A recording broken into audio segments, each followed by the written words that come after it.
Bora para mais um Visão Parlamentar? A ideia aqui, gente, é mostrar o que pensam e também o que fazem os deputados estaduais mineiros. E o nosso convidado é o deputado Lucas Lasmar, da Rede. Deputado, obrigada. Obrigado pelo espaço. Vamos lá conversar. O deputado é incansável na busca por melhorar a saúde dos mineiros, seja por meio de emendas parlamentares ou de cobranças por melhores serviços. Foram cerca de 30 audiências desde o início do mandato, com foco na defesa do SUS, na luta pelo não fechamento de hospitais e na transparência do uso de recursos. Ele foi autor da lei que determina a publicação de estoques de medicamentos. O deputado Lucas Lasmar é um entusiasta da inteligência artificial a serviço da saúde humana. E também, além da saúde, a gente vai falar de estradas de qualidade e pedágio justo.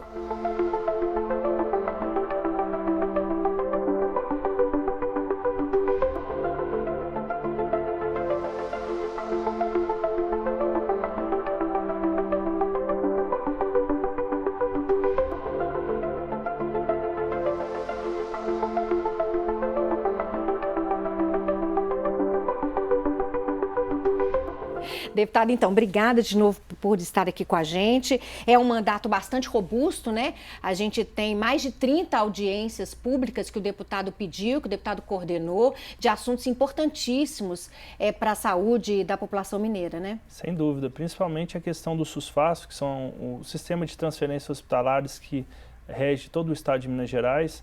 A gente agora tem uma informação nova de que o governo vai fechar as centrais de regulação nas macro-regiões. A gente pedia um novo sistema para que a gente pudesse anexar imagens básicas de ressonância e tomografia nos pedidos de transferência. O sistema não tinha capacidade de anexar imagens.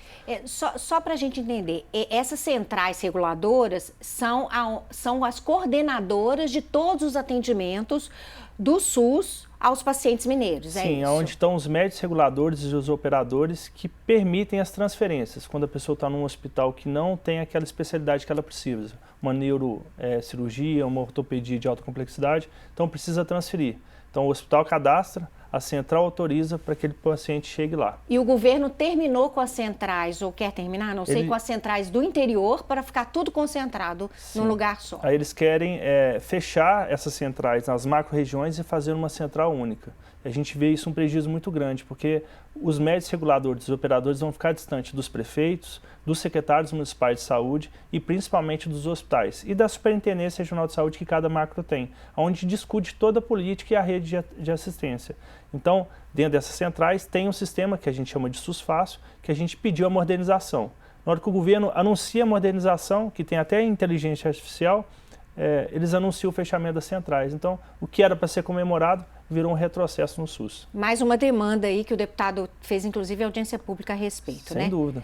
Deputado, agora vamos falar de fechamento de hospitais. O deputado também conversou bastante aqui, trouxe especialistas, trouxe os médicos, trouxe os pacientes para falar sobre o fechamento do bloco cirúrgico do Amélia Lins, do Maria Amélia Lins, em Belo Horizonte, que é de cirurgia ortopédica. Foi um grande prejuízo aí para a população e também um trabalho para reabertura? Sim, eles fecharam o Hospital Maria Amélia Lins, que é uma grande retaguarda hospitalar do João 23, que é o maior hospital ortopédico, né, do nosso estado de Minas Gerais, onde vários pacientes que depois de cirurgia de alta complexidade iam para esse hospital para fazer cirurgias de média e baixa complexidade, quando um punho estava quebrado, para liberar o leito de alta complexidade do João 23, e aí o estado tomou a decisão de fechar, retirando 300 cirurgias por mês da região metropolitana e do estado, dificultando a vida daqueles pacientes. Muitos recebem alta para que procure a Secretaria Municipal de Saúde de origem para que busque essas cirurgias. Na maioria das vezes essas pessoas ficam sequeladas. E a gente ouviu do secretário de Estado de Saúde para a imprensa de que, se ele tivesse tempo, ele tomaria uma decisão completamente diferente do Hospital Maria Amélia Lins. E pior, o Tribunal de Contas pediu esclarecimento e o Estado não conseguiu justificar o que eles defendiam, de que essas 300 cirurgias não foram perdidas, que elas foram absolvidas pelo João 23. Eles não conseguiram comprovar para o tribunal o aumento dessas 300 cirurgias. E qual que é a situação de momento agora do Maria Amélia Lins? Infelizmente, é o desejo do Estado, terceirizar. Ele quer colocar uma OS para administrar, para entrar no programa do Opera Mais, sendo que a própria FEMIG poderia entrar no Opera Mais e resolver os problemas. Mas já está atendendo e fazendo cirurgia eletiva? Ainda não está. Não está. Realmente é uma perda assistencial muito grande. E a gente vê que tem várias pessoas que denunciam no nosso gabinete sequelas irreversíveis. É um estado que diminui a assistência sempre com a narrativa de que vai prestar o melhor serviço. A gente teve uma situação parecida no João Paulo II, que é o único hospital 100% infantil do estado. Sim. Houve uma paralisação temporária. Qual que é a situação de momento nesse hospital? Bom, nós ficamos com receio de ser a mesma história que aconteceu no Hospital Maria Amélia Lins. Falaram que ia reformar o bloco, mas depois fecharam o hospital. Quando anunciaram a reforma do bloco do CTI do Hospital João Paulo II, nós ficamos com receio de fechar também, o governo tomar essa decisão de fechar. Mas, graças a Deus, eles reformaram, mantiveram abertos, mas tem um grande problema do Hospital João Paulo II. O projeto do Hospital Padre Eustáquio, que o governo está anunciando aí, investimento bilionário, já anuncia essa unificação dos hospitais, o Hospital João Paulo II e outros, mas sem a porta de entrada, que é onde os pacientes são atendidos na urgência e emergência dentro do Hospital João Paulo II. Então nós vamos perder o principal hospital de doenças raras, infecto-contagiosas do estado de Minas Gerais, por um desejo do governo de diminuir essa questão assistencial, falando que não é responsabilidade dela essa manutenção da porta aberta. A gente percebe, então, também a sua movimentação em relação a esses hospitais, porque eles atendem também pacientes do interior. Isso é importante a gente falar. Quando eu fui secretário municipal de saúde em Oliveira, por 5 anos, eu referenciava vários pacientes para cá e eram muito bem atendidos. E a gente saber que daqui nos próximos 3 ou 4 anos não vai existir mais essa porta aberta, vai ser um prejuízo assistencial muito grande para o estado de Minas Gerais. Os hospitais da região metropolitana são importantes para o interior. Então, é o que eu defendo muito. A gente tem que realmente fortalecer. E o que é pior, a gente vê realmente um governo que faz um discurso certinho de defender a saúde, fortalecer, mas na realidade é completamente diferente. E a gente vê que é uma mentira. Para quem entende, quem foi secretário municipal de saúde sabe que a assistência está diminuindo. O Estado está acertando em algumas políticas públicas na área da saúde. O que nós estamos defendendo é que não haja retrocesso em alguns outros pontos, o que está acontecendo na rede FHEMIG. Eles querem realmente diminuir a FHEMIG, que é um dos grandes hospitais do estado de Minas Gerais. Então, deputado, o senhor falou da FHEMIG, hoje a gente está gravando o programa 12 de novembro, e um projeto importante do senhor, do ponto de vista de ajudar os servidores, do ponto de vista profissional dessas pessoas, passou agora na Comissão de Administração Pública. E agora ainda vai passar por outras comissões, mas é um projeto que regulamenta o regime de trabalho dos plantonistas. A gente sabe que a vida dessas pessoas é muito difícil, né? Os profissionais às vezes têm 2, 3 empregos e ficam super sobrecarregados. E a regra que regia essas pessoas e que rege, né, até o projeto de lei ser aprovado, não é muito favorável. Eu queria que o senhor explicasse rapidamente como que pode ajudar essas pessoas. Sem dúvida. Além da luta pela estruturação, nós estamos defendendo os servidores da FHEMIG e também do IPSENG. A FHEMIG e o IPSENG tomaram uma decisão unilateral. A história dos servidores nas últimas décadas é que a carga horária deles eram 10 plantões por mês para eles pagarem a carga horária de trabalho. E aí, do nada, o Estado toma a decisão. Agora são 11 plantões.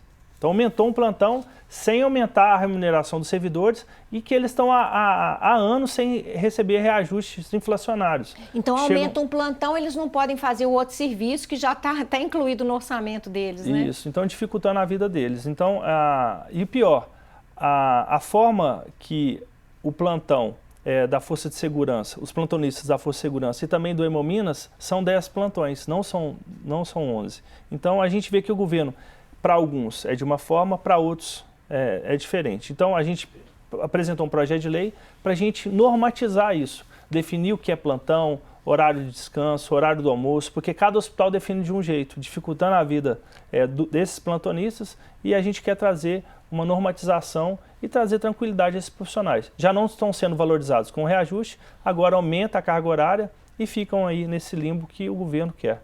A gente sabe que o profissional bem remunerado, o profissional da saúde que está satisfeito, né? Outro atendimento que ele dá para o público, né? Sem dúvida, são eles que salvam as vidas e pior, a cada visita técnica e audiência pública que nós fizemos, a gente identifica a falta de profissionais dentro dos hospitais. Então é uma sobrecarga, uma dificuldade de trabalho, uma dificuldade de desenho financeiro, porque tem que ter outro trabalho. Então a gente precisa trazer segurança para esses profissionais. E a gente vê que o governo não preocupa muito com o servidor público. Perfeito. Deputado, a gente tem aqui um post do Instagram do senhor que mostra a preocupação que o senhor tem em relação à questão de oferecer aos municípios possibilidade de fazer os exames mais próximos das pessoas, né? Sim. Isso aí seria um aparelho de ressonância magnética para o Hospital Santo Antônio em Curvelo. O senhor está mostrando aí Sim. nas imagens.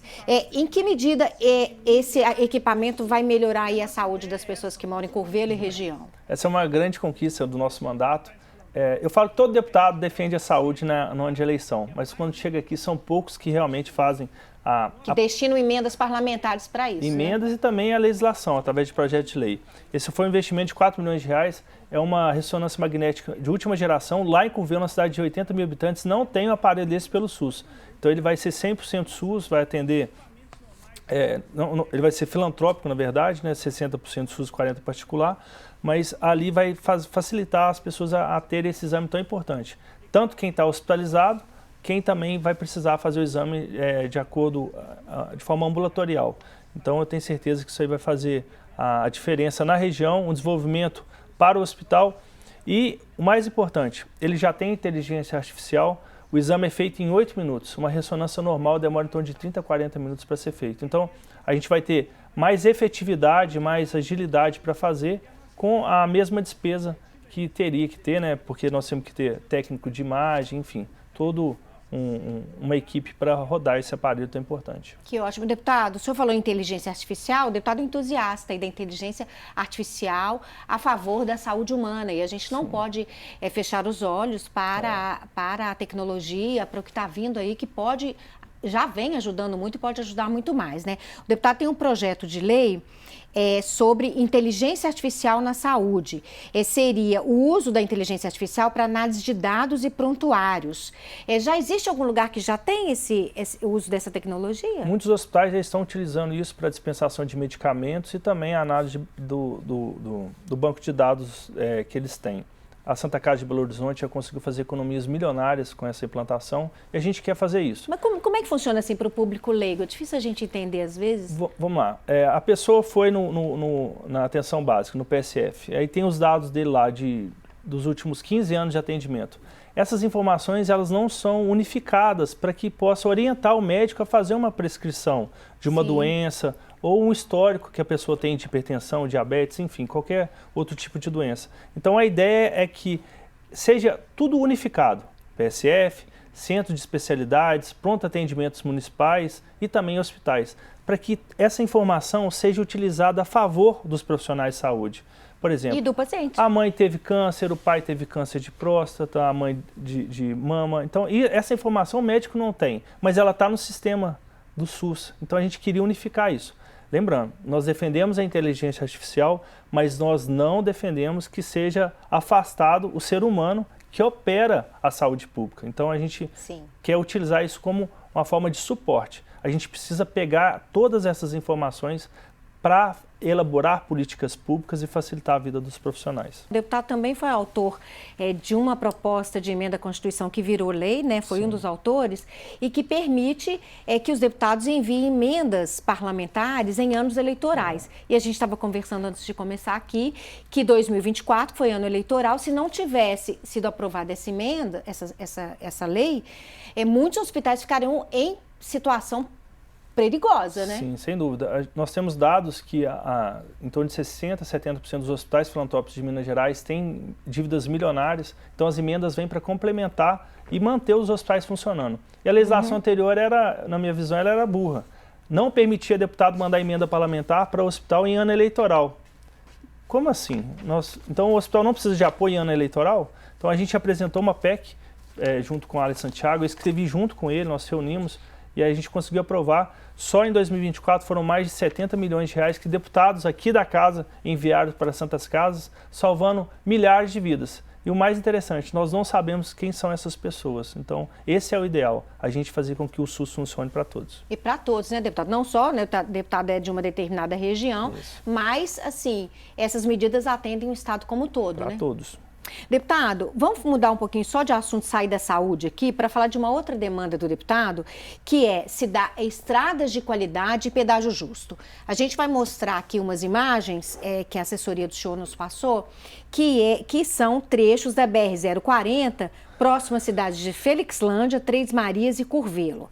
São 95 acidentes e 22 mortes de 2022 a 2025. O senhor fez audiência pública sobre isso? Em que pé que está? Quais são as demandas mesmo dos moradores aí da região? Bom, nós sempre identificamos que a estrada não é só o asfalto, mas também são os acessos, como ele é construído, as pistas de aceleração e desaceleração dos trevos. Isso não acontece ali na BR-040 no trecho em Felixlândia. Então a gente pediu à Via Cristais, que tem a concessão federal, que a população paga um pedágio caríssimo, mais de R$11, para utilizar a pista. E não tem... pista até está boa, né? Sim. Mas não tem redutor, não né? tem radar, não tem redutor de velocidade. Os acessos para entrar na cidade são completamente irregulares. Então a gente pediu para que o dinheiro do pedágio seja utilizado para resolver esses problemas. E nós já perdemos várias vidas aqui que poderiam ser evitadas, professores, profissionais de saúde, população de uma região toda. Então a gente tem ido nos locais para ouvir a população e resolver os problemas. E que resposta que tem? Já tem alguma, pelo Eles menos falaram uma resposta? que já vão fazer o estudo de colocar redutor de velocidades, radares, essas pistas de desaceleração. A gente quase viu uma tragédia acontecendo no momento que a gente estava lá no local. Porque eles vêm correndo, né? O pessoal também é muito imprudente na estrada. Isso acaba também sobrecarregando os hospitais, então a estrada precisa ser melhor desenhada. O que eu falo muito também, o governo estadual prometeu muitas estradas e também está pedagiando, o exemplo do sul de Minas. Eu fico muito triste de ver a situação. O governo Zema falou que ia defender os hospitais, está fechando hospitais. Falou que ia fortalecer o IPSENG, quase dobrou a contribuição dos servidores do Estado e não houve melhorias. Falou que ia arrumar as estradas, está pedagiando as estradas porque não está conseguindo resolver. Então, é realmente um governo que está muito na narrativa e a gente não vê resultados. Então, a gente tem que ficar vigilante, como deputado estadual, para estar do lado dos prefeitos e vereadores para resolver esses problemas para a população. Deputado, uma das justificativas é que o governador e como um todo, o governo, secretários, de que não há investimentos no Estado, porque o Estado está arrochado, pagando juros da dívida com o governo federal. No final do ano, a dívida de Minas com a União vai chegar a 180 bilhões de reais. A gente está em plenas decisões sobre a adesão ao PROPAG, que é o Programa de Pleno Pagamento da Dívida dos Estados com a União, construído com a ajuda da Assembleia, com o senador Rodrigo Pacheco, então presidente do Senado. Sim. E coube à Assembleia, então, levantar recursos que possam fazer frente a essa negociação com o Estado para que Minas possa pagar a dívida com juros reduzidos até juros zero. É um assunto bem complexo, bastante. A gente está com a possibilidade de privatizar a Copasa e eu queria ouvir a opinião do senhor sobre isso, porque já foram levantados alguns créditos, o governo fala que é insuficiente para fazer a negociação e o senhor, que é vice-líder do bloco de oposição, tem outro pensamento, né? Sem dúvida. Nós fizemos o ciclo de debate aqui na Assembleia para a gente trazer especialistas para apresentar uma solução dessa dívida. Ela administrativamente era impossível de ser resolvida, ela só poderia ser resolvida de forma política. E aí nós tivemos e temos um grande líder em Minas Gerais, que é o presidente Tadeu Martins Leite, que levou essa demanda ao senador Rodrigo Pacheco. A escassez de um governador que entenda de política pública correta, que faça o Estado desenvolver, faz com que as lideranças como Tadeu e Rodrigo Pacheco busquem a solução desse problema da dívida.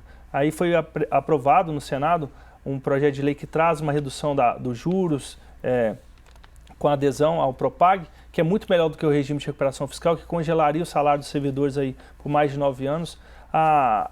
O caminho que o governo está agora sendo obrigado a trilhar foi o que a Assembleia Legislativa, junto com o Rodrigo, acharam para Minas Gerais. Então, a gente espera que o governo entre no PROPAG para que a gente consiga resolver esse problema, o maior problema do Estado de Minas Gerais.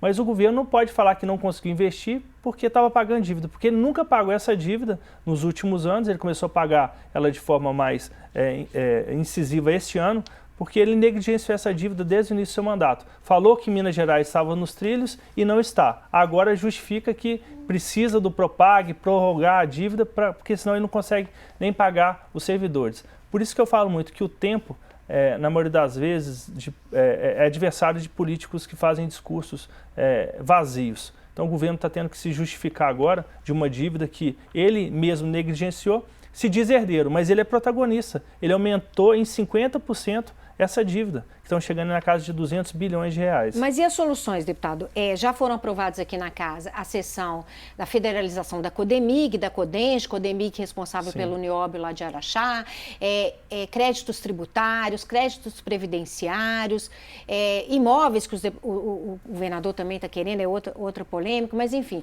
a Assembleia já ajudou o governador nesse sentido. E aí agora a gente tem pela frente a possibilidade de privatizar a Copasa, que segundo o governo esse dinheiro também vai ajudar a pagar a dívida. O que o senhor pensa a respeito? Bom, eu vejo que o governo tem outras formas de equacionar esse valor para dar entrada na parcela, que é em torno de 30 bilhões de reais. Como ele apresentou aí quase, se eu não me engano, 180 bilhões, ou 80 bilhões de reais, na verdade, para dar entrada no Propag, a gente vê que o governo quer avançar nas pautas privatistas, Copasa, CEMIG, e seria a Codemig. O desejo era vender, não federalizar, mas a gente achou um caminho aqui, pela responsabilidade que a Assembleia tem, de federalizar alguns itens que no futuro o Estado consiga comprar. Mas o governo tem sim recursos para já dar entrada, já foi apresentado, já está na imprensa, para aderir e já começar a pagar. O governo não aderiu ainda porque a forma como ele está pagando hoje é menor do que, a parcela é menor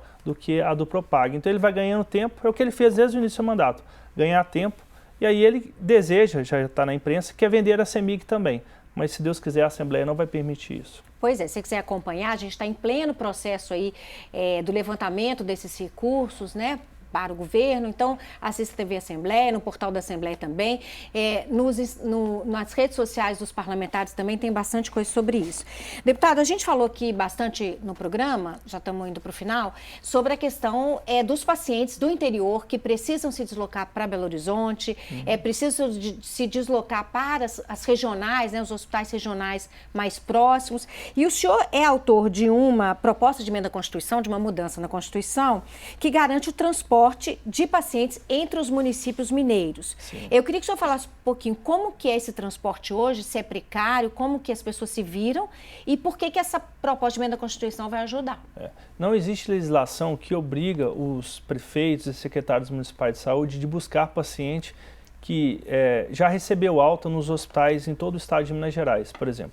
Um paciente que um usuário que acidentou na BR-381 e precisa ir lá para, por exemplo, Governador Valadares. Ele acidentou em Oliveira, ele é de Governador Valadares, operou em Oliveira e precisa voltar para casa. Na maioria das vezes demora em torno de 10 a 15 dias para o município buscar esse paciente. Então, com a lei, a gente exige que existam regras para buscar esse paciente e quem vai buscar é o município de origem, onde o paciente tem o cartão SUS cadastrado e seu endereço, porque facilita os hospitais a cobrarem essa volta para casa. Mas a prefeitura dá conta de fazer esse serviço? Dá sim, existem financiamentos já para esse tipo de modalidade. Eu fui secretário municipal de saúde e eu sei disso. Muitas das vezes os municípios ficam querendo economizar. E aí, paciente que já está de alta, fica ocupando o leito que poderia ser utilizado para realmente a urgência e emergência. Então, isso acontece na Santa Casa, tinha em torno de 80 pacientes já institucionalizados, porque os municípios não buscam, na maioria das vezes, pacientes muito sequelados, que precisam de um cuidado intensivo e que o município não dá atenção, descobrir quem são os familiares, e aí ele vai ficando 100, 200 dias, e aí atrapalha todo o Sistema Único de Saúde para atender realmente quem está em risco de vida para urgência, né? A pessoa não pode esperar. Deputado, só para a gente encerrar rapidamente, o senhor tem um projeto de lei que dá mais transparência ao uso dos medicamentos no Estado, exigindo a publicação regular dos estoques e aquisições por meio digital. Por que o senhor teve essa ideia dessa lei? Porque antes não havia controle? Desde que a gente começou a fiscalizar o governo, quando a gente entrou aqui como membro efetivo na Comissão de Saúde, nós tivemos muita dificuldade de acesso. Então, apresentamos um projeto de lei obrigando a publicação dessa lista, tanto dos que faltam quanto tem estoque, para que a gente possa também provocar, fazer requerimentos na comissão e a população também ter acesso quando falta ou não. E a gente vê que várias... porque às vezes fala que não tem, mas tem. E tem dezenas de medicamentos que faltam realmente na rede estadual. E pior, nós já identificamos medicamentos que estavam no estoque, parados há meses e não chegavam nas prateleiras de onde é dispensado o medicamento para a população. Então, às vezes, falta realmente de administração. Então, ter essa informação... De controlar mesmo, né, o estoque, saber o que tem e o que não tem. Sim, então ter essa informação é crucial e é pública. Transparência a cada dia é mais importante para o cidadão, que tem acesso à internet, até mesmo para se organizar financeiramente quando falta o medicamento. Tá bom. Deputado, muito obrigada. Olha, Obrigado. Eu sei que são muitos assuntos, né? A gente até conversou antes do início do programa, são muitos assuntos. Alguns ficaram de fora, infelizmente, porque não dá, mas acho que quem está em casa teve a ideia do quão robusto é o seu mandato e como que o senhor está à frente mesmo dessas demandas da saúde. Sim, eu fico muito orgulhoso. Eu sou o deputado que mais apresentou projeto de lei nessa legislatura. Fazemos audiências públicas, mandamos emendas parlamentares e está do lado da população. Esse é o objetivo. E eu te agradeço. Obrigada, deputado. Obrigado. A você de casa, então, muito obrigada pela sua audiência. Siga o deputado nas redes sociais, siga a gente também, assista o programa no portal da Assembleia na internet e até o próximo.